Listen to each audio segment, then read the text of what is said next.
everybody, John Bornschein here, and this is Cable Lane. In today's weekly Bible study, we're going to be learning about how we trust God's wisdom. Listen to this. Go and tell Hezekiah, thus says the Lord, the God of David your father, I have heard your prayer, I have seen your tears. Surely I will add to your days 15 years. Now, that particular text is taken from Isaiah. However, this is also documented in 2 Kings and in 2 Chronicles. This was a powerful moment indeed because it's a chronicle of the life of Hezekiah. Hezekiah was an incredible king over Judah. He believed God.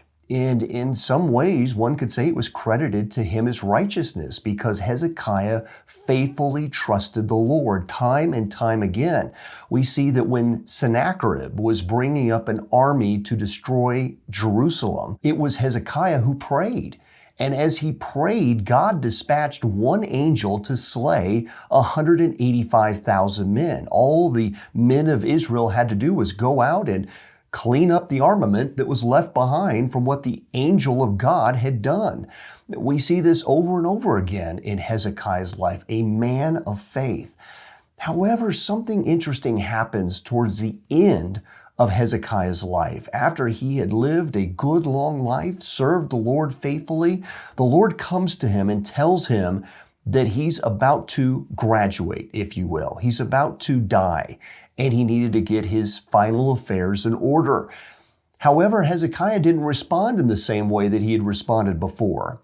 Rather than just accepting what God had revealed to him and knowing that his days were coming to an end and he needed to prepare wisely, he pleaded with God to spare his life, to extend his life. He wasn't ready to leave this world. Interestingly, in 2 Chronicles chapter 16, we see King Asa go through something similar. He had been faithful unto Lord. He watched God deliver victories before the king and victories on the battlefield. And yet when King Asa was confronted with his own health, he didn't turn to God. Rather, he turned to the doctors. Now, it's okay that we can turn to doctors. However, this was an illustration of the fact that he had turned away from his dependency on God to turn to the resources of man to save him. And it didn't turn out well for him. Well, here with King Hezekiah, something different actually transpires because God does hear his prayer and extend his life 15 more years. And in that, he asks for a sign. Hezekiah asks for a sign. How do I know that this is going to happen? That's just an interesting question to ask because he'd already seen God do amazing things in his time. If you see an angel go out and slay 185,000 men, my praying will be completely different from that day forward. However, in this case, he wants a sign. Well, the sign is that the sun's shadow or the shadow on a sundial will go back 10 degrees, meaning the sun would go backwards. And that was an amazing thing. What a demonstration. Many scholars have debated, did the sun actually go backwards? Was light bent? Was some miraculous event given to give the image of the sun having moved backwards? You know, God doesn't really throw parlor tricks. If he's going to move the shadow, that means he moved the sun. And there's all kinds of speculation of whether or not that's trackable in history. However, biblically, we see this sign recorded, the sun moves backwards. So 15 years are given to Hezekiah. During that time, he has a son, Manasseh. Manasseh will then ultimately take the throne at 12 years of age. That means in that 15-year window, Hezekiah has a son that he wouldn't have had. And now Manasseh takes the throne. Well, we're told that Manasseh is what's considered to be the most evil reign over all of Judah. He becomes the most evil king, worse than the Amorites. He erects all the high places to idols. He turns to witchcraft and sorcery. He even kills his own son before Molech, even before Baal. And so this man was a wicked king. Now, one could say, well, then why would God give 15 more years to Hezekiah, knowing that Manasseh was going to come from that? God knows everything. Isaiah 46:10 tells us that.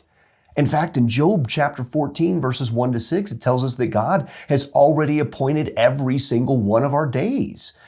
And then we're told in Psalm 139 that even before we've left the womb, every one of our days have been already written.